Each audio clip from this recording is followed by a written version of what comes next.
Hello, everybody. Pastor Ira Ackery. We're so excited to have you join us on All Hands on Deck. All Hands on Deck is a product of GSJ Family Life Center, 1256 North Waller Avenue on Chicago's West Side. Why don't you give me a call at 773-378-3300. We are so excited today to have this young man, this activist par excellence, who has done great work in our city and has done some revolutionary type work. This is the young man, Mr. William Calloway, that he and another person, Brandon Smith. Brandon Smith.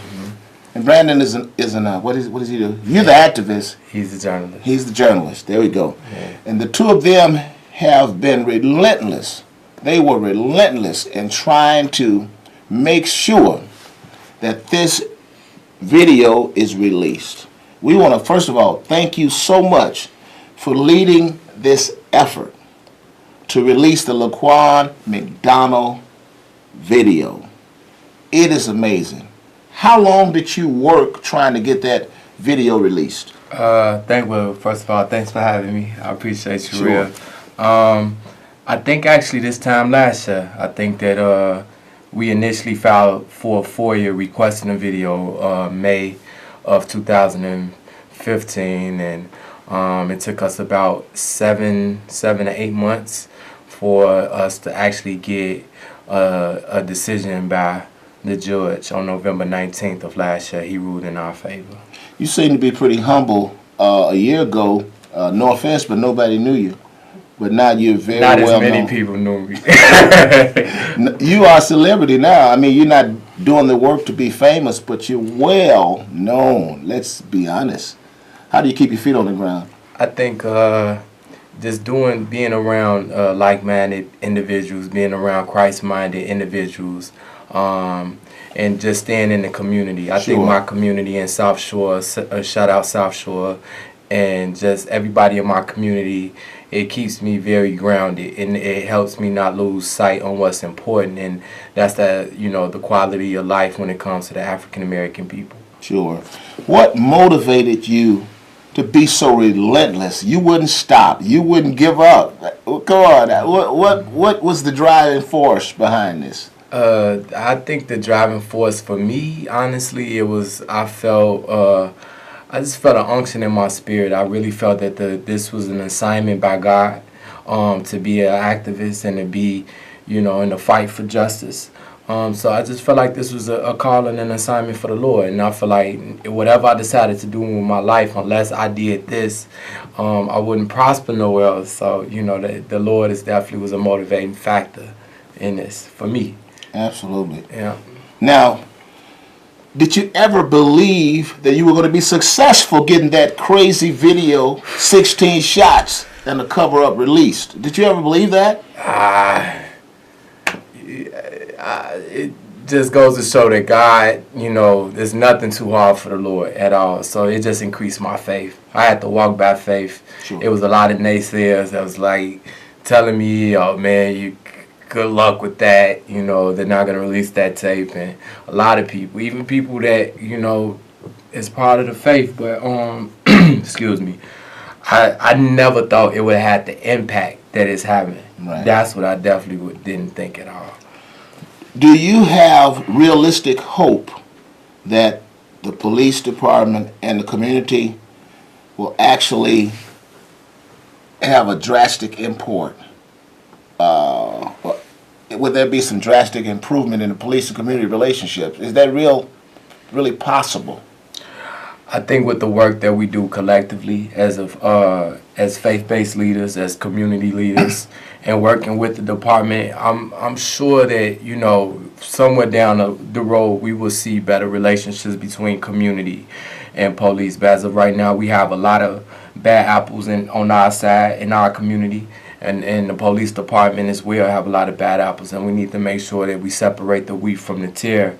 And and eliminate those. And I think that would create a better society for both, a better community for both, for us to interact and dwell with each other. But it's going to take a lot on both our parts to do. It certainly is. The truth of the matter is, we got some rotten apples among the Chicago Police Department, but hey, there are some great police officers. Absolutely. And sometimes it comes across when we kind of try to pull the cover off the bad apples, it seems like that we're trying to say all police are bad. Right. Let me tell you something. I don't want to live in any city where there's no police. I am pro-police.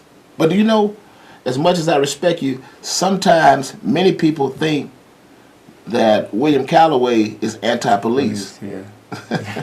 How do you respond to that? I just want to say, for the record, I'm not anti-police. If I see somebody shooting up my block, I'm definitely gonna call the police. Absolutely. Without a doubt. Not anti-police at all. Not without a doubt. I'm not anti-police, and we can't have anarchy. In a lawless environment. We have to make sure that we have law enforcement there to do their job adequately and appropriately. But as we have seen with the patterns and practices of the Chicago Police Department, African Americans are disproportionately targeted more than any other ethnic group in Chicago, and that's a problem. And we need to make sure that we hold law enforcement all across the board to a higher standard, because they are sworn officers to serve and protect. So. True that. What about, okay, it looks like we have a caller. Caller, welcome to the show. All hands on deck. Good evening, gentlemen. How you doing? I want to say this, all right? It seems like we're going to get ready to fall for the same old okie doke, because when you sit back, if we get another police board, are that board going to be filled with ex-police officers? Are they going to be really independent? When I talk about independent, are they not going to get their budget from the Chicago Police Department? Because if you depend on the hand that feeds you, you're not going to bite back so hard. And I want to make another comment real quick. And this is, if we're going to go out here and protest, it seems like a lot of things is watered down. Well, you remember when Dr. King, Mahatma Gandhi, when they protested, they was willing to go to jail. And if you're going to step the issue, see, like nobody really a lot of times really make certain type of sacrifices. As long as if we don't make certain type of sacrifices, we're going to keep on repeating certain types of history, because we didn't learn the lessons that other people taught us. Thank you so much. Listen, this gentleman obviously is talking about IPRA. And IPRA has been recommended to be disbanded.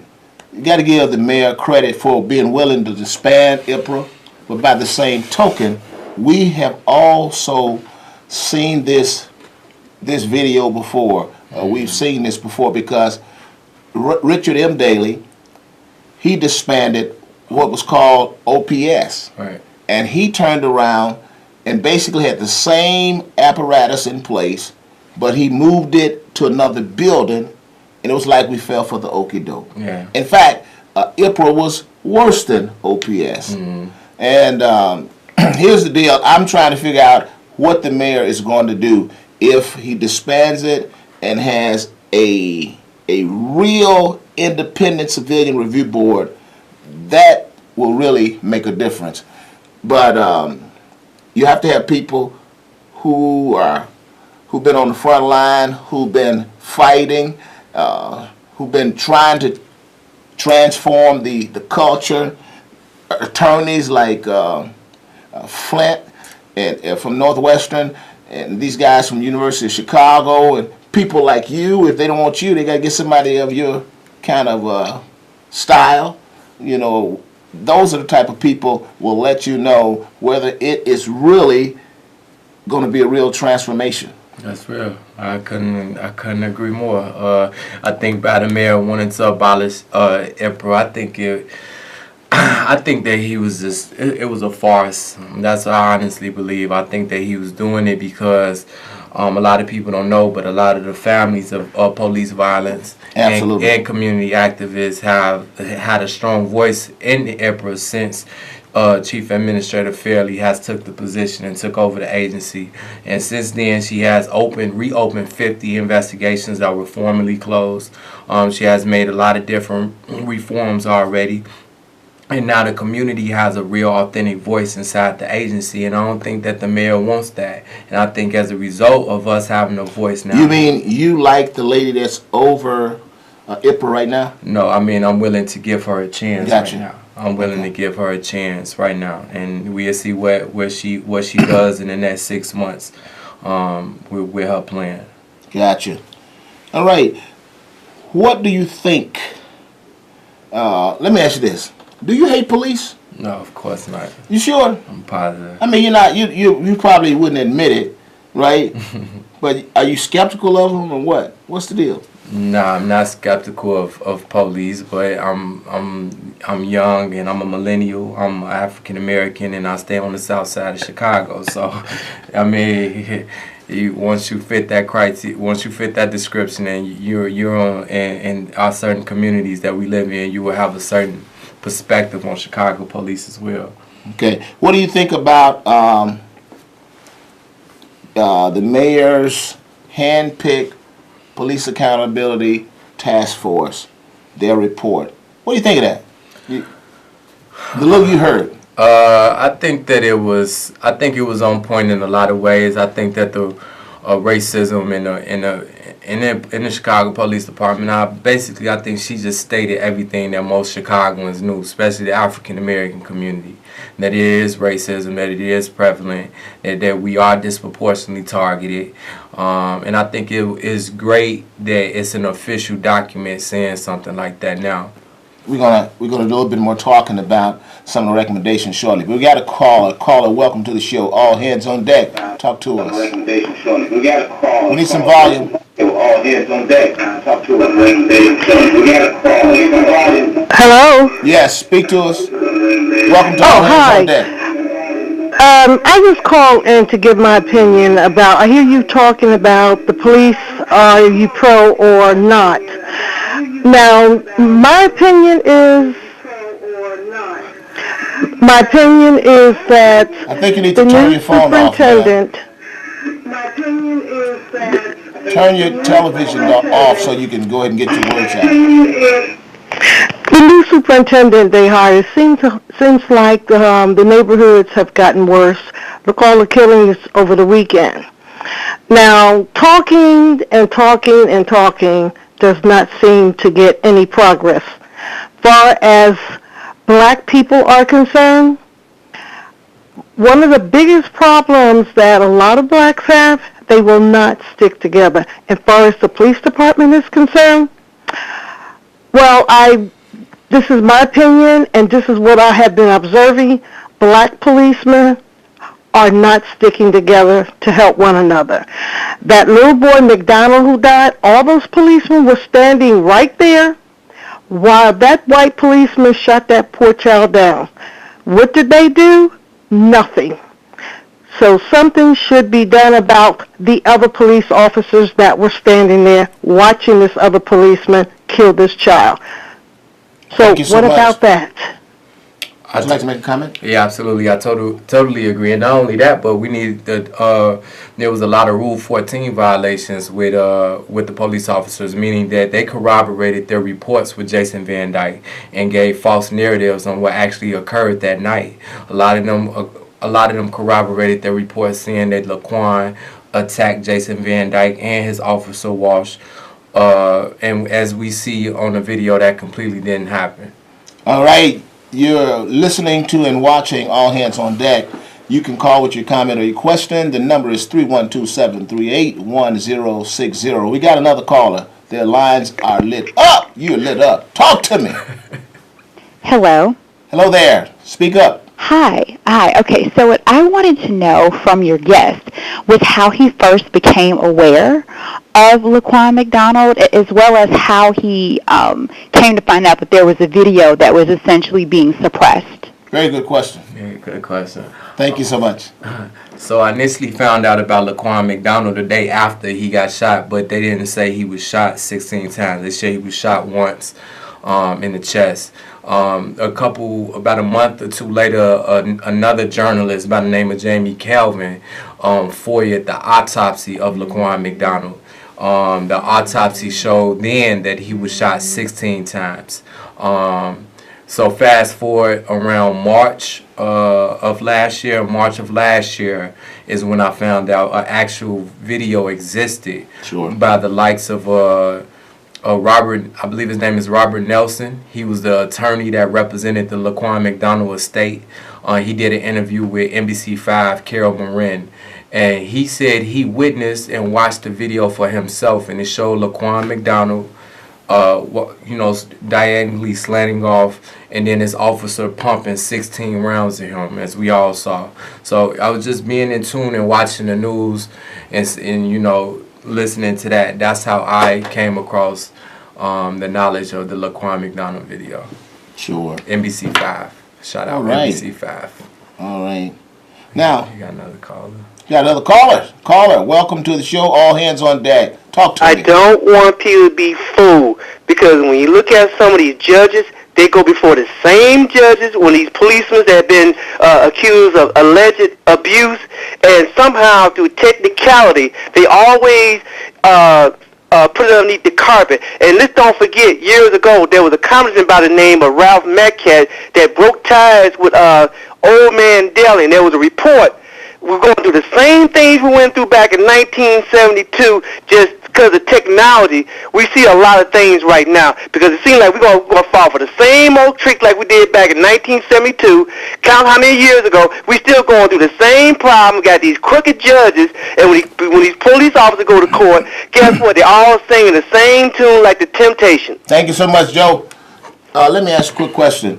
Now, we are very critical as it relates to police murders. What about us having more rage in our community when there are non-police murders? When Pookie is shooting our sons and daughters, and gangbangers in the neighborhood are shooting our neighbors?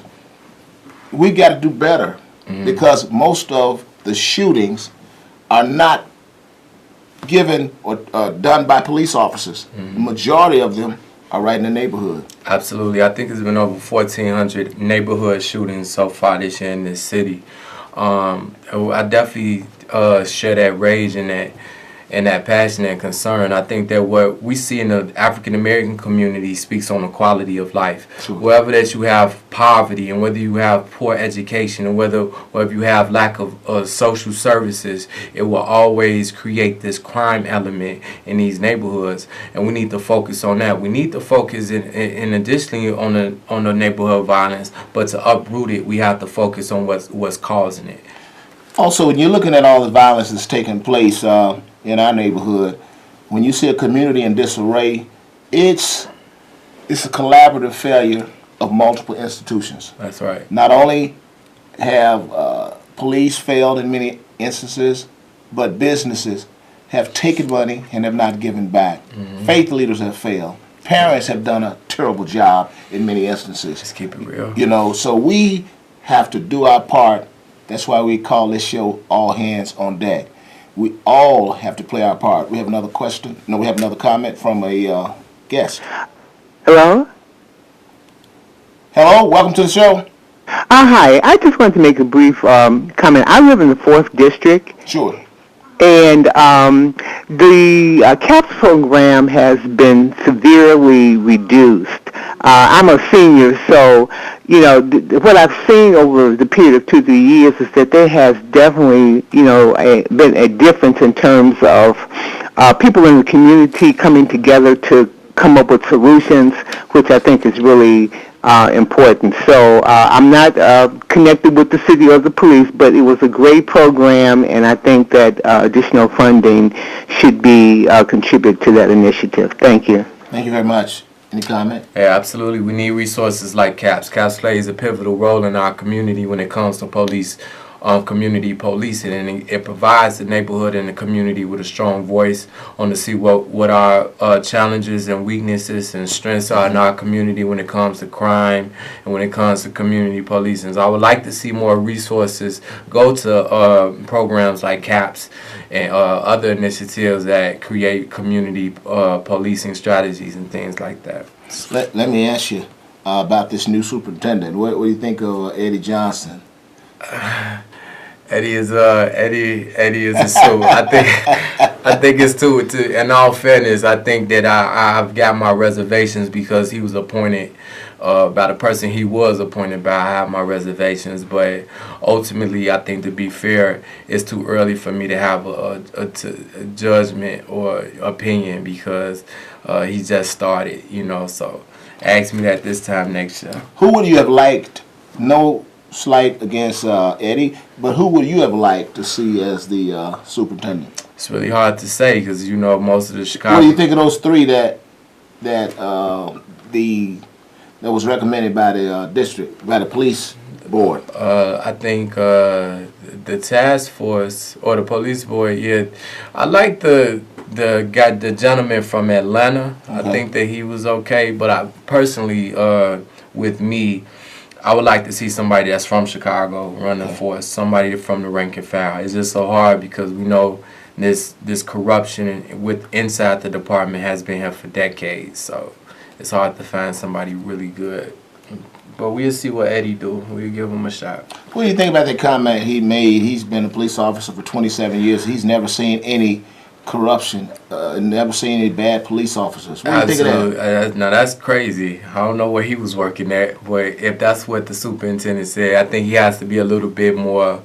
He has to elaborate a little bit more on what he meant by what he said, because I find that very hard to believe as an officer that you went 27 years and you never ever saw anybody do any type of misconduct. I do remember him saying something that if you're a good officer, the bad officers don't have a tendency of doing, bad things in front of you because you're a good cop, That's hard to believe, too, because I've been a pastor for 27 years, and I would love to say that all of the ministers were perfect. Right. Not just members, ministers. Right. You got pastors who are committed to the work, and then you have some who they're not committed to it, and they're just in it for themselves. So if I see that as a minister, certainly, by all means, all police officers are not perfect either, and no one who's been around a long time should be able to say that and be able to look and not wink their eyes. Yeah, that's completely crazy, but. So what's next for you? What do you plan on doing?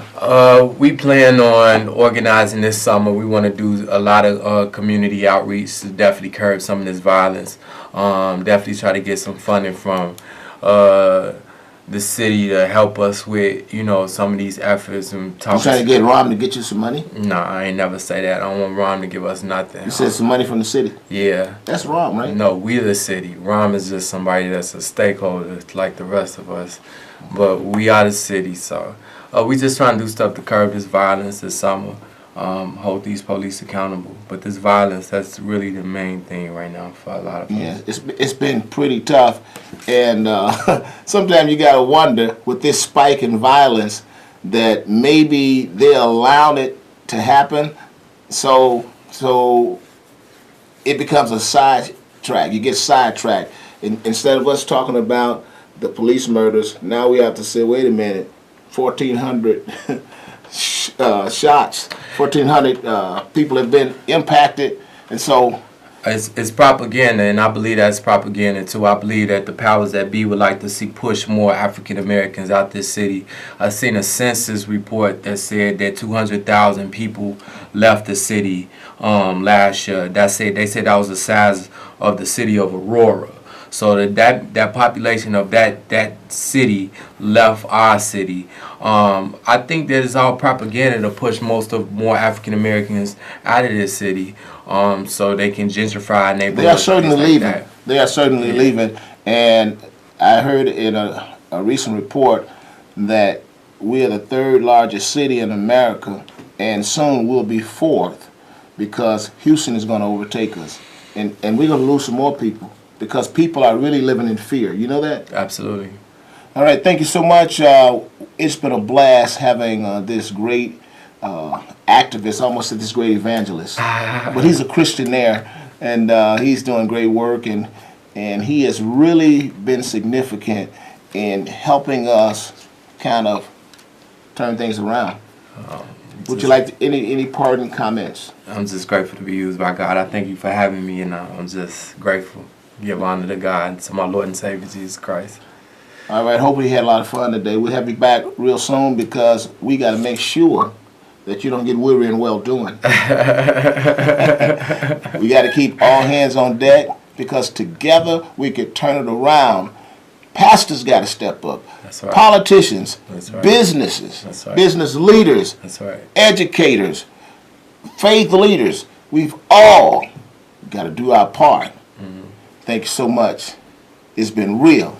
See you next week at 4:30. All hands on deck. Peace. Peace. All right.